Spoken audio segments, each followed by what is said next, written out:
नमस्कार, स्वागत है आपका। आपके साथ मैं दीपेश बरगले। छत्तीसगढ़ झीरम घाटी हत्याकांड के 8 साल बाद जस्टिस प्रशांत मिश्रा जांच आयोग ने रिपोर्ट राज्यपाल को सौंप दी है, जिस पर छत्तीसगढ़ की सियासत गर्मा चुकी है।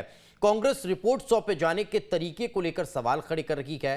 अब एक नई जांच की मांग भी अब कहीं न कहीं उठती नजर आ रही है। सवाल है कि क्या झीरम कांड का सच सामने आ पाएगा? जांच आयोग की रिपोर्ट सार्वजनिक नहीं होनी चाहिए, आखिर ये सवाल क्यों उठ रहे हैं? कांग्रेस नए जांच की क्यों मांग कर रही है? जांच आयोग की रिपोर्ट तैयार करने में 8 वर्ष आखिर क्यों लग गए? क्या झीरम कांड के पीड़ितों के बयान जो है वो दर्ज नहीं हो पाए हैं? ऐसे कई सवाल हैं जिनके जवाब तलाशने की कोशिश करेंगे। पहले ये रिपोर्ट देखिए।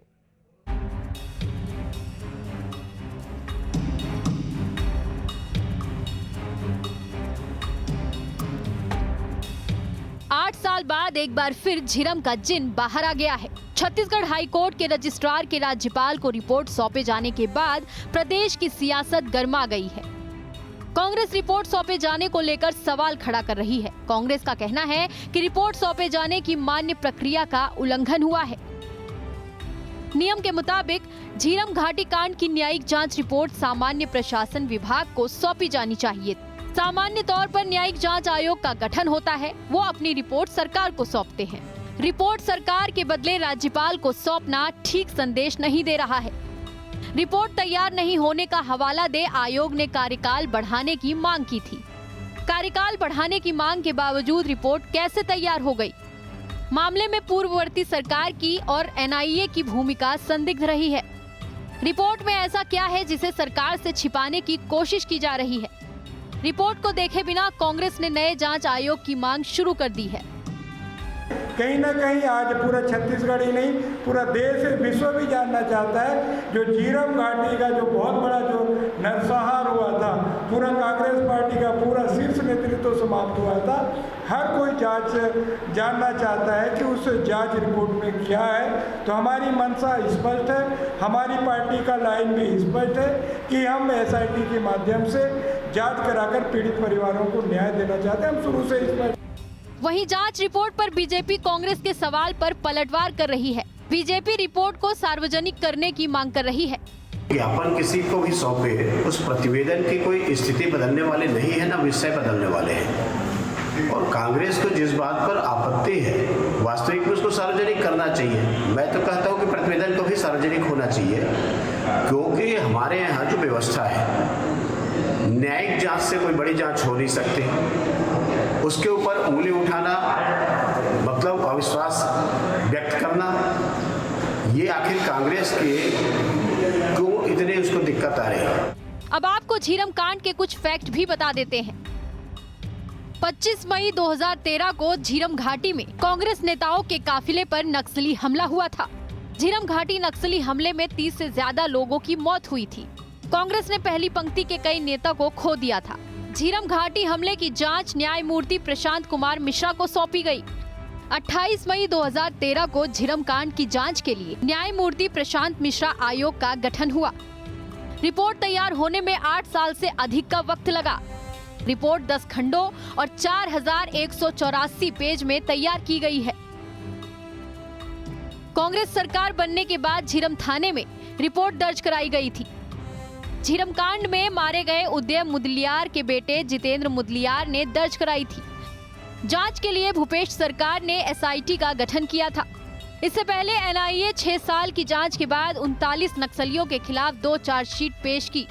एनआईए ने मामले में 9 नक्सलियों को गिरफ्तार किया था। झीरम कांड को लेकर कभी एनआईए जांच तो कभी एसआईटी के गठन को लेकर, तो अब जांच रिपोर्ट को लेकर प्रदेश की सियासत गरमाई हुई है। ऐसे में सवाल उठता है कि क्या झीरम का सच कभी सामने आएगा? रायपुर से अंकुश शर्मा के साथ टीम न्यूज स्टेट। तो 2013 में इस घटना के बाद से लगातार सियासत नजर आ रही है और ये सियासत खत्म होने का नाम नहीं ले रही है। उम्मीद हर बार होती है कि अब शायद झीरम घाटी के गुनहगारों को अब उजागर किया जाएगा, उनके नाम उजागर होंगे, उनकी जानकारी सार्वजनिक होगी, लेकिन फिर कहीं ना कहीं राजनीति के पचड़े में यह पूरा मामला फंसता हुआ चला जाता है। 8 वर्षों के इंतजार के बाद रिपोर्ट तैयार हुई, लेकिन जब वो रिपोर्ट राज्यपाल को सौंपी गई तब फिर उस पर सवाल खड़े होने लगे हैं। बहुतेरे सवाल हैं जिनके जवाब तलाशने की कोशिश करते हैं। डॉक्टर सत्यप्रकाश शर्मा जी हमारे साथ जुड़ चुके हैं, वरिष्ठ पत्रकार हैं। सर बहुत बहुत स्वागत है आपका। सुरेंद्र वर्मा जी हमारे साथ हैं, कांग्रेस के नेता हैं। सुरेंद्र जी आपका भी बहुत बहुत स्वागत है। बीजेपी के नेता का भी इंतजार है, श्रीचंद सुंदरानी जी हमारे साथ जुड़ेंगे, उनसे भी कई सवाल रहेंगे। सुरेंद्र जी, दिक्कत कहाँ है? क्या किसी बात का डर जो राज्यपाल को रिपोर्ट सौंपने के बाद एकाएक कांग्रेस मीडिया के सामने आई और फिर अपनी बयानबाजी की?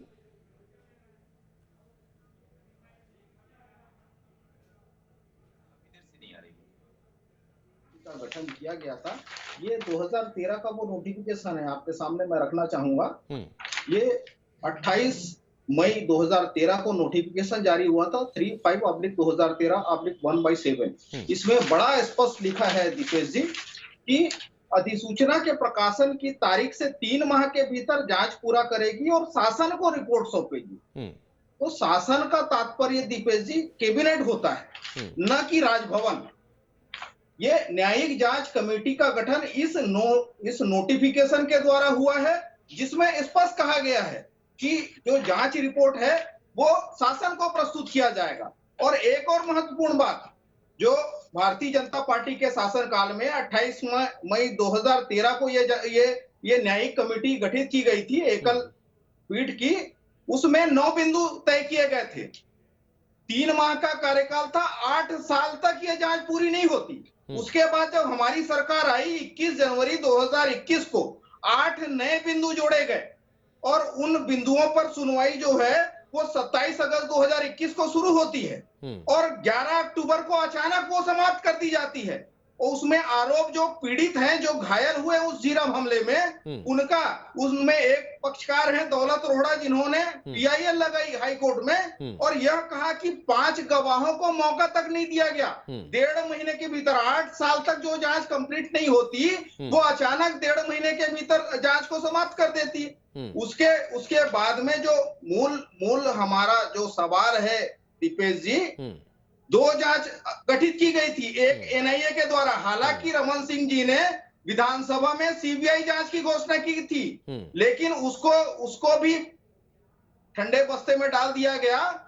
NIA को हत्या और षड्यंत्र की दिशा में जांच करने कहा गया और ये जो जस्टिस प्रशांत मिश्रा जी के निर्देशन में जो न्यायिक कमेटी बनी थी, उसका काम था सुरक्षा में चूक की दिशा में जांच करना।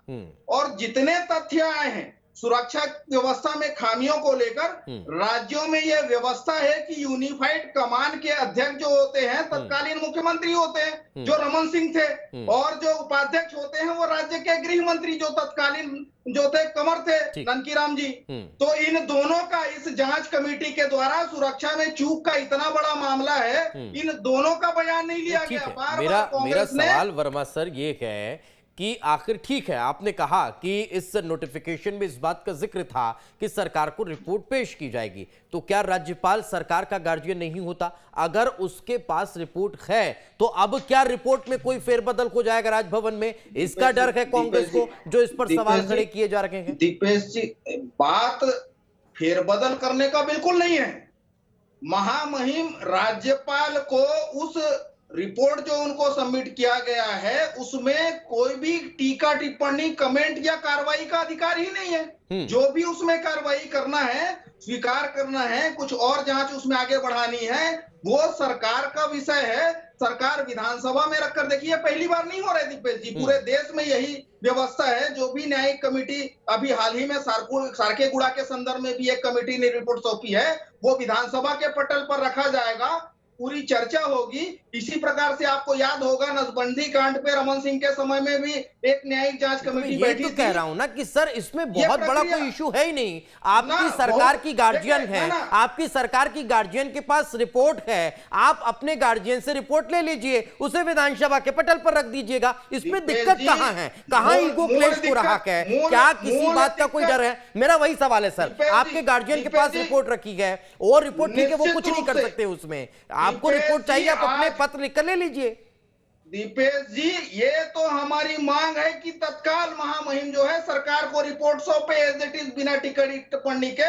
लेकिन जो भारतीय जनता पार्टी का पूरे देश में चरित्र रहा है, क्या हुआ महाराष्ट्र में आधी रात को 12 बजे राष्ट्रपति शासन खत्म हो जाता है? सर, क्या तो हुआ? अभी तो सरकार आपकी है ना, अभी तो गार्जियन वो आपकी है, सरकार आपकी है, बीजेपी तो अभी उसमें कुछ भी नहीं है।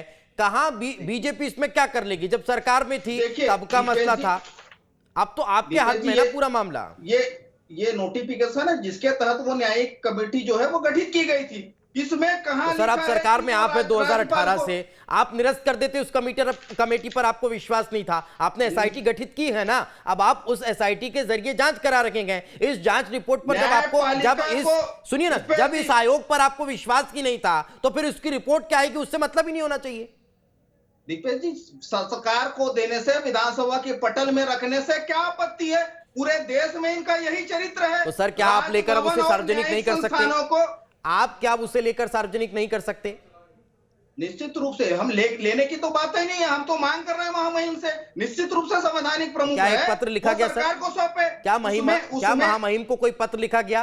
क्या सरकार का डेलीगेशन उनसे बात करने गया, पहुंचा कि आप हमें ये रिपोर्ट दे दीजिए जो रिपोर्ट तैयार हुई है?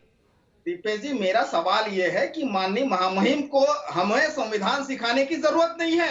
महामहिम हमारी संरक्षक है, उनको भी यह पता है कि इस पर जो भी तो फिर सर कल ही रिपोर्ट सौंपी है, इंतजार करिए ना, आ जाएगी रिपोर्ट। ठीक है, मैं लौट रहा हूं आपके पास जी, मैं लौट रहा हूं आपके पास। सुंदरानी जी, बीजेपी इतना खुश क्यों हुए रिपोर्ट राज्यपाल के पास गई? तो क्या आपको कोई डर है कि रिपोर्ट सरकार के पास चली जाती तो आपको दिक्कत होती?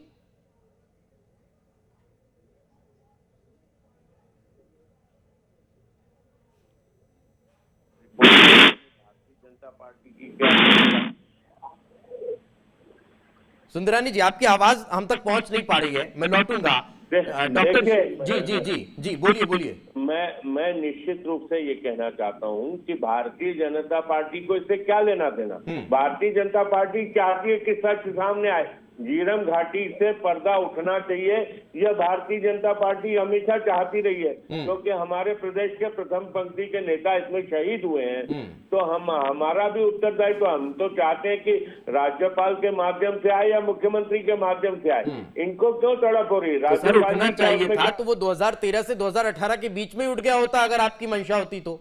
देखिए, मैं तो सीधा कांग्रेस पार्टी से सवाल करना चाहता हूं। कांग्रेस पार्टी के अध्यक्ष है आदरणीय भूपेश बघेल जी, वो ये बात कहते थे कि अगर हमारी सरकार आएगी, मेरे पास तथ्य है, प्रमाण है झीरम घाटी से जुड़े हुए, और मैं पूरे 5 मिनट के अंदर रखूंगा। लेकिन उन्होंने क्यों नहीं रखा साहब? क्यों नहीं रखा? आज तक सबूत लेके घूमते रहे जेब में। आज तक प्रत्यक्षदर्शी घूम रहे सर। इस जांच आयोग ने उनकी एक ना सुनी।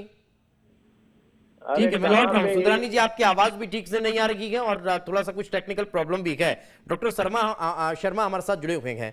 सर, क्या होता है अगर ये रिपोर्ट सरकार के पास जाती तो क्या दिक्कत थी, और राज्यपाल के पास चली गई तो क्या दिक्कत है? थोड़ा सा टेक्निकली आप इससे स्पष्ट करिए, क्योंकि गार्जियन अगर राज्यपाल है, उनके हाथों में अगर ये रिपोर्ट है, तो अब आगे की प्रक्रिया क्या होगी? पहली बात तो ये बहुत ही सेंसिटिव इशू है, क्योंकि it was the biggest political massacre in the world in which more than 31 people political leaders have died.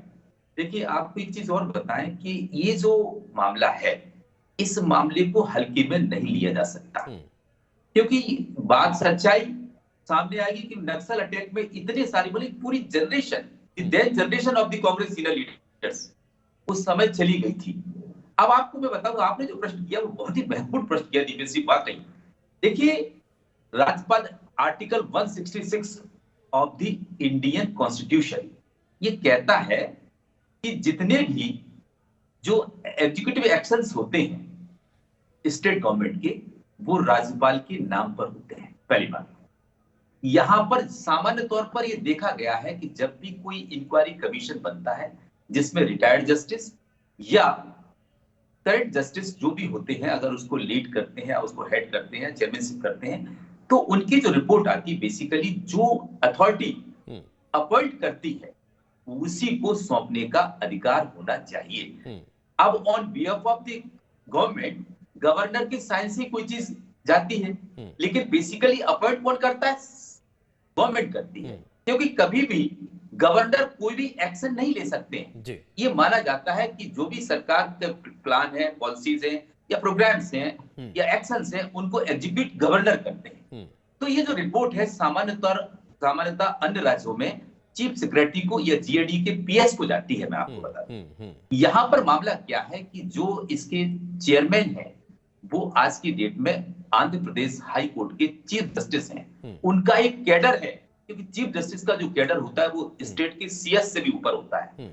तो वो अगर कॉन्टेक्ट करेंगे तो डायरेक्ट राज्यपाल से करेंगे। ये बात भी पक्की है कि राज्यपाल कभी भी उस पर कुछ भी एक्शन नहीं ले सकते हैं, क्योंकि राज्यपाल को कोई राइट ही नहीं है 166 में कि वो उस पर एक्शन ले। उनको इसको सरकार को सौंपना पड़ेगी और इसके बावजूद भी सरकार को उसको कैबिनेट में लेना पड़ेगा, क्योंकि जब भी कमीशन बनता है, ये 3 दिन जो 25 मई 2013 की घटना है और 28 को कमीशन सरकार उस समय की सरकार ने बनाया था, तो वो भी कैबिनेट के रेकमेंडेशन पर बनाया जाता है। तो इसको कैबिनेट को सौंपना ही पड़ेगा। ना तो राज्यपाल उसको ओपन कर सकते हैं, ना उस पर कुछ एक्शन कर सकते हैं। ये लीगल पॉइंट है जो इंडियन कॉन्स्टिट्यूशन में 166 में बताया गया है। अब चूंकि ये मामला क्या है कि उस समय की सरकार भाजपा थी, आज की सरकार कांग्रेस है, और ये कांग्रेस की बड़ी लोगों की बड़ी कुर्बानी गई कांग्रेस लीडर्स की।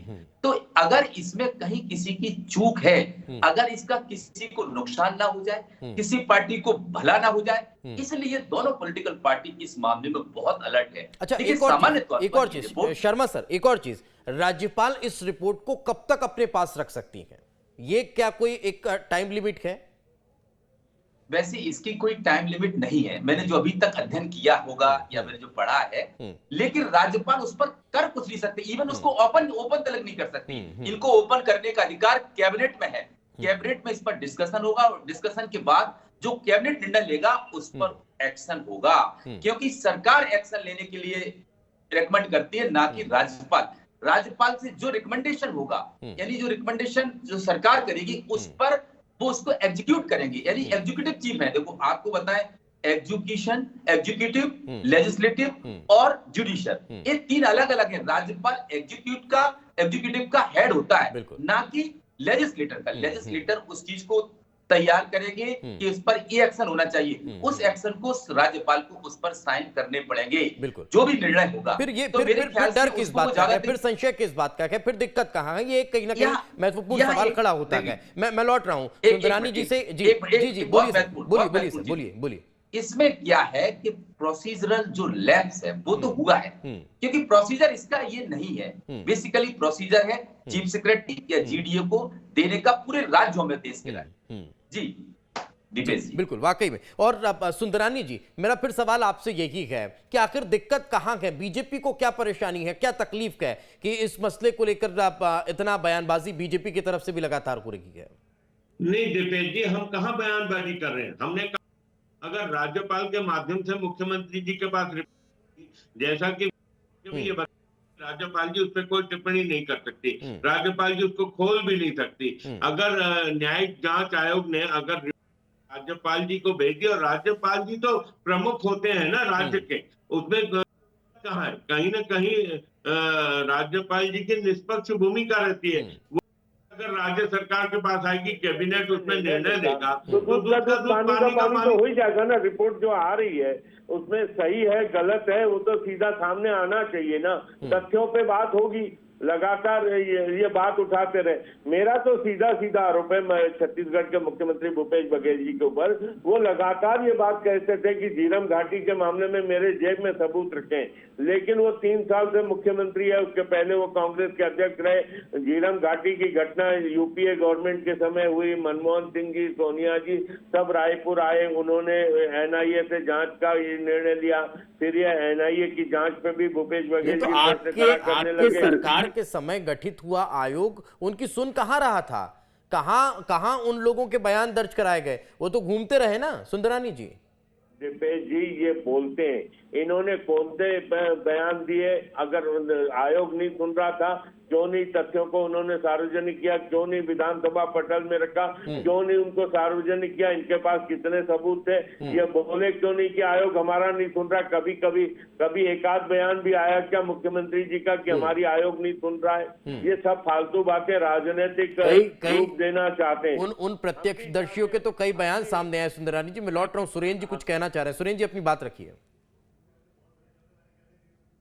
में घायल हुए, जो शहादत हुई है, उनके परिजन चीख चीख के पिछले 8 साल से चिल्ला रहे हैं। आपको भी याद होगा दौलत रोहड़ा जी और जो तुलिका कर्मा जी और जितेंद्र मुदलियार जी, इन्होंने हाईकोर्ट में अलग से एक याचिका दर्ज की है कि हम बार बार एनआईए को आवेदन दे रहे हैं, हमारा आज तक बयान तक नहीं लिया गया। विद्याचरण शुक्ला जी के साथ में गाड़ी में थे दौलत रोहड़ा जी, पूरे प्रकरण में पूरी घटना के वो प्रत्यक्षदर्शी रहे। आज तक न तो न्यायिक आयोग ने उनका बयान लिया, न एनआईए ने। तो रमन सिंह जी एक तरफ सीबीआई जांच की घोषणा विधानसभा में करते हैं, उसके बाद जब एनआईए की जांच होती है, जब तक मनमोहन सिंह जी की सरकार थी 2014 तक ये यूनिफाइड कमांड के अध्यक्ष थे, मुख्यमंत्री रमन सिंह जी तत्कालीन, लेकिन उन्होंने जांच को आगे नहीं बढ़ने दिया। 2014 से 2018 तक केंद्र में और राज्य में इनकी सरकार रही। फिर क्या कारण है कि जांच रिपोर्ट कंप्लीट नहीं हुआ? 2 चालान एनआईए ने प्रस्तुत किए हैं। आपको भी याद होगा, जब एफआईआर होती है, चालान सीट में एक बार नाम आ जाता है, उसको हटाया नहीं जाता। रमन्ना और गणपति का इनसे क्या सौदा हुआ? कलेक्टर के अपहरण के बाद ऐसे क्या इनके बीच में सर सुरेंद्र जी, फिर क्या 2018 के बाद उस पे कोई खुलासा हुआ? एसआईटी ने क्या जांच आगे बढ़ाई? एसआईटी को जो समय सीमा तय करके दी गई थी, क्या उस तक ये खुलासे हो पाएंगे? यही तो राजनीतिक पाखंड है। भारतीय जनता पार्टी नहीं चाहती। हमने एसआईटी बनाया, उसके बाद जितेंद्र मुदलियार ने दरभा थाने में इस बात के लिए एफआईआर कराया कि राजनीतिक षड्यंत्र, जो सबसे बड़ा राजनीतिक हत्याकांड है, उस दिशा में जांच नहीं की गई। तब एनआईए ये कहती है कि हमारी जांच अभी पूरी नहीं हुई है, इसलिए उस एफआईआर को ट्रांसफर किया जाए। एक तरफ ये जांच को बाधित करते हैं, 2 बार चालान प्रस्तुत करने के बाद फिर कहते हैं कि हमारी जांच प्रक्रिया विचाराधीन है, इसलिए राज्य सरकार की एसआईटी जांच नहीं करेगी। तो भारतीय जनता पार्टी की केंद्र सरकार किसको बचाने के लिए एसआईटी के द्वारा जो है राज्य सरकार की जांच को बाधित कर रही है, ये बताए भारतीय जनता पार्टी। और मूल बात, जो ये न्यायिक कमेटी बनी थी दीपेश जी, वो सुरक्षा में चूक को लेकर उसकी जांच के लिए बनी थी। और यह तथ्य सामने आया है कि उसी समय भारतीय जनता पार्टी की रमन सरकार के नेतृत्व में जो विकास यात्रा निकली थी, उसमें 1789 जो सुरक्षा बल थे उनकी संख्या थी। और उसी समय उनके साथ में जेड प्लस केवल 2 लोगों को मिला था, एक तत्कालीन रमन सिंह तत्कालीन मुख्यमंत्री और दूसरे जो थे केदार कश्यप। वहीं पर जो कांग्रेस का जो परिवर्तन यात्रा निकला था, उसमें केवल 177 मतलब 10% से भी कम, जबकि 5 हमारे नेता थे जिनको जेड प्लस की सुरक्षा मिली हुई थी। वो बहुत पुराना मसला, उस पर हम कई बार चर्चा कर चुके हैं। सुरक्षा में चूक को लेकर हमने कई बार सवाल भी किया, बात भी की, लेकिन सुरेंद्र मूल बात जी बोलिए। मूल बात जो है, मैं पूरी कर लूं अपनी बात। जिस प्रकार से वरिष्ठ पत्रकार सत्यपाल शर्मा जी ने कहा है कि प्रक्रियागत त्रुटि तो हुई है, क्योंकि इस नोटिफिकेशन को जारी करने वाला जो विभाग है छत्तीसगढ़ शासन का सामान्य प्रशासन विभाग, ये राजभवन का पत्र तो है नहीं। तो इसमें स्पष्ट जब उस बात का उल्लेख है कि 3 महीने के भीतर जांच कंप्लीट करके रिपोर्ट सरकार को सौंपना है। सरकार का अर्थ होता है कैबिनेट। नहीं, मैं वही कह रहा हूं सुरेंद्र जी, अगर त्रुटि आपको भी समझ में आ रखी है, हुई है, सब जानते हैं, अब उस पर बहुत ज्यादा राजभवन से कुछ खोना नहीं है, वो रिपोर्ट फाइनली सरकार के पास आनी है, कैबिनेट के पास आनी है। फिर सर अगर कार्यकाल पूरा हो, आप हटा दीजिए, बदल दीजिए, आयोग चेंज कर दीजिए, आपका विशेषाधिकार है सर, फिर दिक्कत क्यों? हमारा निवेदन यही है दीपेश जी कि महामहिम राज्यपाल बिना टीका टिप्पणी के तत्काल उस रिपोर्ट को सरकार को डॉक्टर सत्यप्रकाश शर्मा ने कहा ना कि उनका विशेषाधिकार ही नहीं है, वो उस पर कुछ नहीं कर सकती, यहाँ तक कि वो उसको ओपन नहीं कर सकती है। फिर आपके पास रिपोर्ट आएगी वैसी की वैसी, फिर किस बात का डर? दीपेश जी, उस रिपोर्ट की प्रतिलिपि न तो पीड़ित पक्षकारों को दी गई है, न सरकार को दी गई है। यदि वो रिपोर्ट लीक होती है, यदि कोई हेरफेर होता है, है, तब जिम्मेदारी किसकी होगी? लगातार जिस हिसाब से 8 साल से जांच को बाधित किया जा रहा है, जो भाजपा का तत्कालीन सरकार का 2013 से 18 तक रवैया रहा और 18 के बाद जिस प्रकार से जांच की दिशा को भटकाने का प्रयास इनके इशारे पर हो रहा है और जो इनका रवैया संविधान के प्रति है, जो राजभवन के प्रति है। ठीक है ना सर, अब आप ले लीजिए रिपोर्ट, उसको सार्वजनिक कर दीजिए, सार्वजनिक होगी रिपोर्ट। हम तो मांग कर रहे हैं, बिल्कुल होगी, उस पर चर्चा होनी चाहिए विधानसभा में। पीड़ित परिवारों का भी अधिकार है जानने का। छत्तीसगढ़ की जनता, हमारी भावनाएं जुड़ी है। 31 नेताओं की शहादत दी है हमने, हमारे घोषणा पत्र में हमने इस बात को रखा था। प्रत्येक कांग्रेस परिवार के कार्यकर्ताओं की आंखें आज भी नम हो जाती है दीपेश जी। एक पूरी पीढ़ी की शहादत हमने दी है और ये हत्या है, ये नरसंहार है। लेकिन अब उस रिपोर्ट को अगर बनाकर तैयार किया गया है तो उसे सार्वजनिक होना चाहिए। अगर बीजेपी कांग्रेस दोनों यही मांग कर रही है तब फिर इस पर राजनीति क्यों हो रही है, अपने आप में एक बड़ा सवाल है। क्योंकि समय का अभाव है, मैं डॉक्टर साहब का रुख नहीं कर पाया। बहुत बहुत शुक्रिया आप तीनों मेहमानों का हमारे साथ चर्चा में जुड़ने के लिए। और अब देखना होगा कि किस तरह से इस पूरे मसले को आगे बढ़ाया जाता है, रिपोर्ट कब तक सरकार के पास आती है और फिर उसे सार्वजनिक किस तरह से किया जाता है, ये आने वाला वक्त बताएगा। इसी के साथ हमारे इस खास पेशकश में आज फिलहाल इतना ही, दीजिए इजाजत, नमस्कार।